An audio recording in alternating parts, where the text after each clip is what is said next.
يعني إيه ملء الزمان؟ خليني أقول لك حاجة يمكن عمرك ما فكرت فيها بالمعنى ده قبل كده. ولا شخصية في قصة الميلاد كانت موجودة في الوقت ده صدفة، ولا واحدة.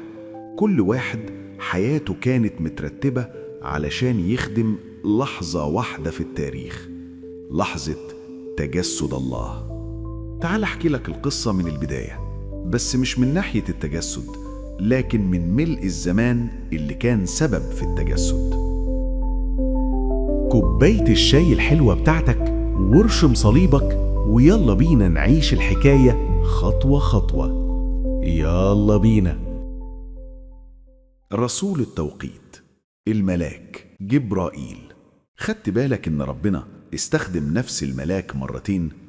مرة قبل الميلاد بقرون، والتانية قبل الميلاد بشهور. تعال نرجع بالزمن 400 سنة قبل الميلاد.